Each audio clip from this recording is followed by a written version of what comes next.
The night the last road closed, Europe did not erupt in flames. There were no sirens, no columns of tanks, just a gate locked for the final time in the cold borderlands of Estonia. For decades, a narrow stretch of asphalt known locally as the Sootsi Gate allowed Estonian villagers to pass briefly through Russian territory to reach other parts of their own country. No passport, no drama, a quiet compromise born from the belief that geography could be managed and history contained. In 2025, that belief ended. The closure of Europe's last road passing through Russia is not a bureaucratic footnote. It is a strategic obituary. Defense officials in Tallinn confirmed the route would not reopen, not temporarily, not conditionally, but forever. Estonia is already building an alternative road entirely within its own borders, deliberately longer and more expensive. Efficiency no longer matters. Trust does.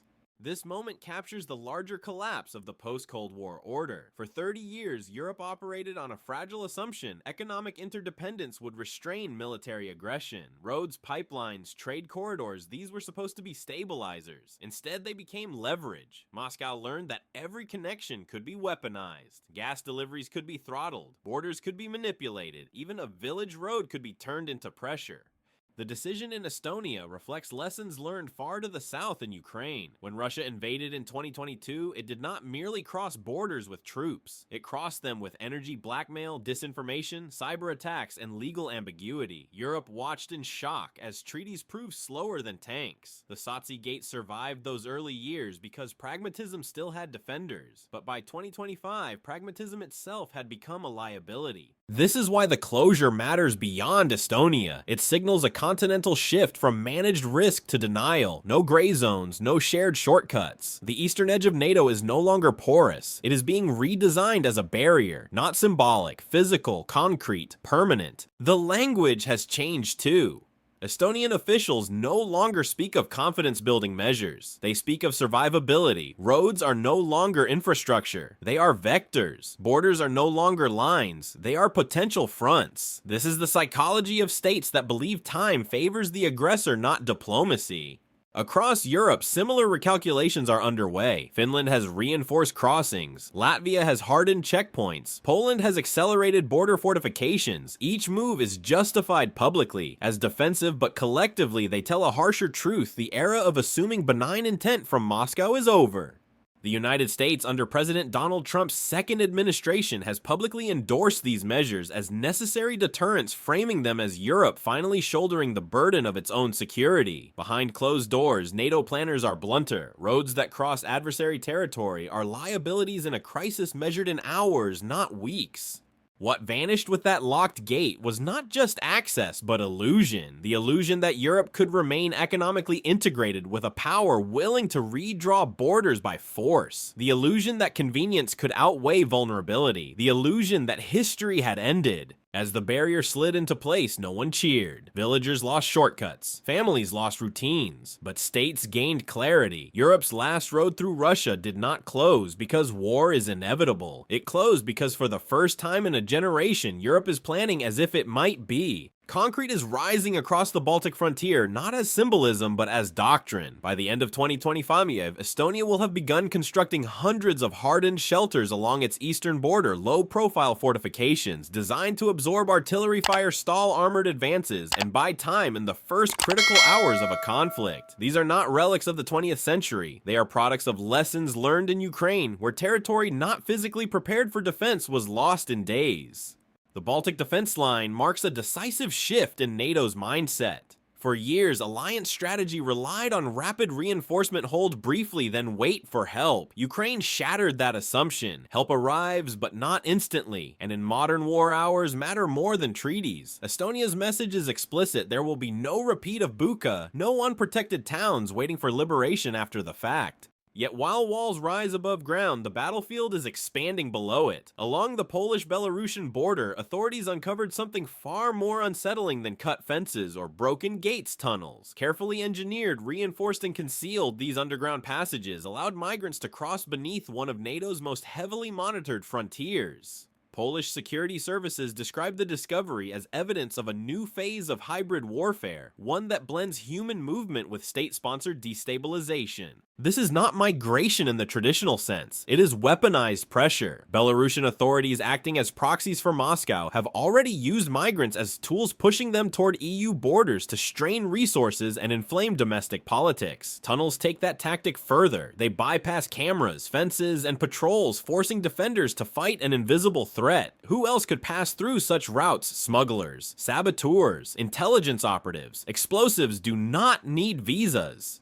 Hybrid warfare thrives in ambiguity. There are no tanks to condemn, no missiles to intercept, only plausible deniability and cumulative strain. Poland's response has been swift expanded patrols, ground-penetrating radar, and closer coordination with NATO allies. But the strategic implication is deeper. Borders can no longer be secured in two dimensions. Defense must go vertical upward into the air and downward into the soil.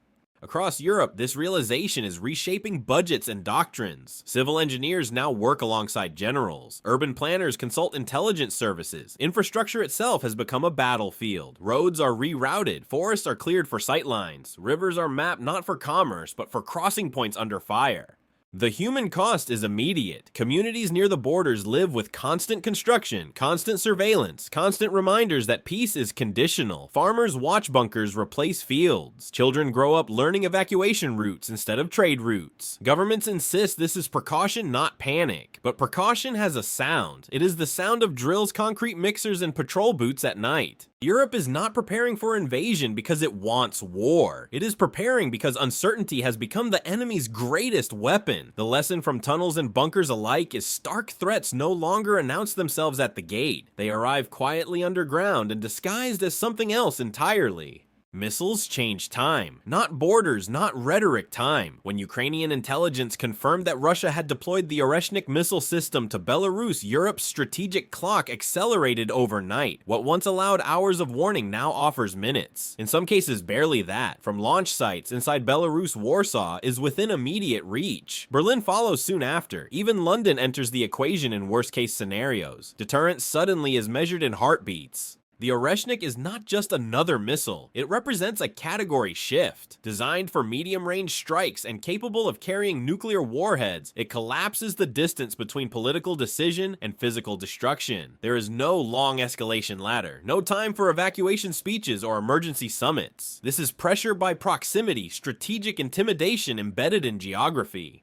Belarus's role in this transformation is critical. By accepting the deployment, President Alexander Lukashenko has effectively surrendered what remained of his country's strategic autonomy. Belarus is no longer a buffer, it is a launch platform. In NATO planning documents, that distinction matters. In any future conflict, Belarus cannot be treated as neutral territory. It becomes part of the battle space, whether its population consents or not. This is why NATO's rhetoric has hardened. When alliance leaders warn that Europe must prepare for a scale of war not seen since the mid-20th century, they are not engaging in hyperbole. They are responding to flight times. Industrial war is not a metaphor. It is a logistical requirement when adversaries can strike capitals in minutes and cripple command centers before diplomats can react. The United States under President Donald Trump has publicly framed the missile deployment as reckless escalation while privately pressing European allies to accelerate air defense integration. Patriot batteries, early warning radar, and missile tracking satellites are being repositioned and upgraded, but even the most advanced systems cannot guarantee interception. Defense planners know this. That knowledge is shaping policy in uncomfortable ways. Strategically, the Oreshnik deployment mirrors patterns seen elsewhere. In the Middle East, missile saturation defines the Israel-Iran shadow war. In Asia, China's growing missile forces aim to compress U.S. response times around Taiwan. The logic is consistent: reduce the enemy's decision window, force hesitation, and extract concessions without firing a shot. Europe is now firmly inside that logic. For civilians, the implications are chilling. Warning sirens are symbolic when reaction time shrinks to minutes. Civil defense becomes less about sheltering from impact and more about resilience after it. This is why bunker stockpiles and total defense concepts are returning to policy documents long thought obsolete. Missiles do not just threaten cities, they reshape politics. They encourage caution, amplify fear, and test alliances. By placing Oreshnik systems in Belarus, Moscow has not simply threatened Europe, it has dared it to adapt. The question now is whether adaptation restores stability or accelerates a cycle where speed itself becomes the most dangerous weapon. War is not fought only with troops and missiles. It is fought with lawyers, banks, and balance sheets. In 2025, Europe crossed a financial threshold it had long avoided. Freezing assets was no longer enough. Confiscation entered the vocabulary of power. When Lithuanian leaders publicly discussed seizing Belarusian and potentially Russian state-linked assets, the message was unmistakable: money tied to aggression would not merely be immobilized, it would be taken and repurposed. This marks a profound escalation in economic warfare. For decades, Western financial systems thrived on predictability. Even sanctioned states assumed that property rights once established were largely sacrosanct. Freezes were temporary. Legal battles were long. Confiscation shatters that assumption. It transforms sanctions from pressure into punishment. The strategic logic is clear. Missiles threaten cities, but asset seizures threaten regimes. Oligarchs and enablers can endure travel bans, they can reroute trade, but when villas, accounts, and corporate holdings are no longer protected by Western law, loyalty fractures. Confiscation attacks the incentive structure that sustains authoritarian power. This tactic echoes developments beyond Europe. In the United States, policymakers increasingly debate using seized assets to fund reconstruction in Ukraine. In the Middle East, frozen funds have been leveraged to compel behavioral change. In Asia, financial coercion is now a standard tool in great power competition. The battlefield has expanded into the global ledger. Yet this approach carries risk. Financial systems depend on trust. If assets can be seized under political justification, investors everywhere take notice. Neutral states watch carefully, so do rivals. Europe's leaders argue that aggression voids normal protections. Critics warn of precedent. The tension between justice and stability is unresolved. On the ground, the consequences ripple outward. Trade slows. Logistics companies struggle with compliance. Border regions feel the strain as legitimate commerce becomes collateral damage. Truck drivers wait days for inspections. Small businesses absorb costs they did not create. This is the hidden tax of economic war. At the same time, internal security tightens. Authorities across the Baltics have moved aggressively against pro-Russian networks, convicting political figures accused of undermining state sovereignty. These cases are framed not as repression, but as defense of democratic order. Fifth column's officials argue are as dangerous as armored columns. Economic pressure also exposes cracks. The release of political prisoners in Belarus, including prominent dissidents, suggests strain beneath the surface. Whether these gestures represent tactical concessions or genuine weakness remains unclear. What is clear is that financial isolation is no longer abstract, it is personal. The Iron Curtain of the 21st century is not just steel and concrete. It is legal frameworks, frozen accounts, and seized property. It divides not only territory, but access to the global system itself. Europe has chosen this path, knowing it will not be painless. The question is whether economic force can achieve what military force seeks to avoid, or whether it simply locks both sides into a longer, colder confrontation. Some wars announce themselves with explosions, others unfold in silence. Beneath the cold waters of the North Atlantic and above the Baltic skies, a quieter conflict is already underway. Naval intelligence services confirm that Russian submarines are being tracked with renewed intensity in the English Channel and the Norwegian Sea, not because of missiles, but because of maps. Maps of undersea cables. Fiber optic lines that carry nearly all global communications. Energy connectors that keep lights on and markets alive. Cut those cables even temporarily and the damage cascades. Banks lose synchronization, air traffic control stutters, governments lose situational awareness. This is why Britain and Norway have moved to form a specialized maritime partnership focused exclusively on undersea surveillance. The mission is preventative, detect, deter, and if necessary, intervene before the cord is cut. The logic mirrors developments in other theaters. In the Red Sea, undersea infrastructure has become a strategic concern. In the Pacific, cable protection is now part of US and allied naval planning. Modern power depends on invisible arteries. Whoever controls them controls the tempo of crisis. Above the surface, the threat is equally insidious. Pilots flying over the Baltic have reported sudden navigation failures, GPS signals vanishing without warning. These incidents are not random. Electronic warfare units operating from Russian territory territory have been accused of deliberately jamming civilian and military navigation systems, creating zones of uncertainty in otherwise peaceful airspace. Flights are delayed, routes are altered, risk rises quietly. This form of pressure blurs the line between war and accident. No bombs fall, yet lives are endangered. Airlines must decide whether to fly blind or not at all. Insurance costs climb, confidence erodes. It is coercion without fingerprints. Europe's response is technological escalation. The Baltic states, in coordination with NATO, are developing what officials describe as a drone wall, a continuous network of surveillance and response systems stretching from Norway to Poland. These platforms are not decorative. They are designed to detect movement, intercept intrusions, and provide real-time intelligence across land, sea, and air. Artificial intelligence plays a central role. Algorithms sift noise from threat. Sensors listen for engines, footsteps, even digging. This is border security adapted for an age where the enemy may arrive underground, underwater, or electronically. The ethical tension is unavoidable. Surveillance on this scale reshapes civil life. Privacy contracts as security expands. Democracies justify these measures by pointing to the alternative blindness. In an environment where cables can be cut and signals erased, awareness becomes survival. The silent battles beneath sea and sky reveal a defining truth of modern conflict. The first strike may not be kinetic. It may be digital, electronic, or infrastructural. By the time the public notices, systems may already be failing. Europe's challenge is to defend the invisible without becoming unrecognizable to itself.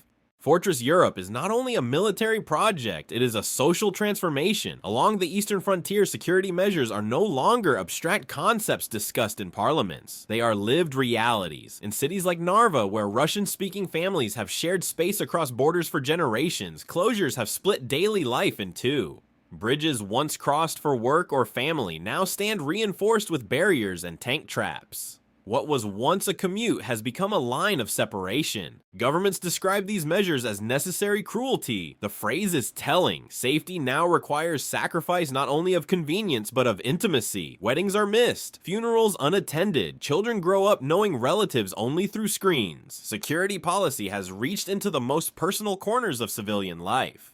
The psychological impact is profound. For younger generations in the Baltic's war was something inherited through memory, not experience. Now it is present in construction sites, civil defense pamphlets, and school drills. Total defense doctrine no longer applies only to soldiers. Every citizen is expected to understand evacuation plans, communication protocols, and resistance strategies. Society itself becomes part of the deterrent.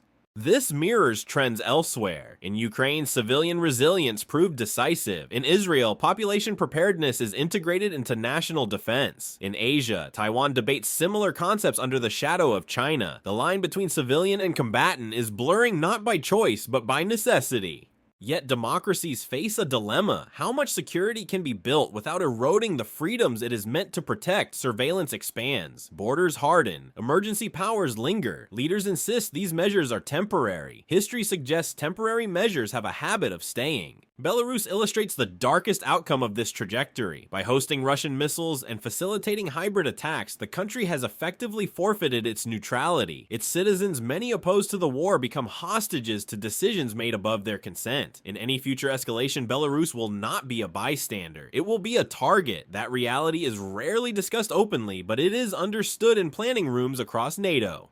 The human cost extends beyond borders. Economic disruption, constant tension, and normalized fear reshape societies. Resilience is praised, but resilience is not free. It demands emotional endurance and social cohesion at a time when division is already high. Europe's transformation into a fortress raises an unavoidable question. Does safety achieved through permanent mobilization preserve peace, or redefine it? As walls rise and alliances harden, the space for miscalculation grows smaller. Deterrence relies on clarity, but fear thrives in compression. The continent stands at a threshold. Behind it lies the illusion of effortless security. Ahead lies a future where peace must be actively defended every day by institutions and individuals alike. Whether that defense strengthens democracy or slowly reshapes it into something else remains unresolved. Europe in 2025 is undergoing a strategic and psychological realignment not seen since the end of the Cold War. The closure of its last road through Russia symbolizes the collapse of assumptions that economic ties could guarantee peace. From Baltic bunkers to underground tunnels, from missile deployments in Belarus to asset confiscations, the continent is responding to a form of conflict that is hybrid, compressed, and relentless. Missiles shorten decision time, economic warfare targets regime survival, silent battles unfold beneath oceans and inside digital space, and civilians increasingly stand on the front line of resilience. These developments mirror global patterns from Ukraine to the Middle East to the US-China rivalry, where power is exercised across every domain simultaneously. The central tension remains unresolved: how to protect security without hollowing out freedom, how to deter aggression without normalizing permanent fear. Europe's answer so far has been preparation, not appeasement. Walls, drones, alliances, and laws now form a new defensive architecture. But architecture shapes behavior. As Fortress Europe rises, the final question is not whether it can prevent war, but what kind of peace it creates and what citizens are asked to give up in order to feel safe again.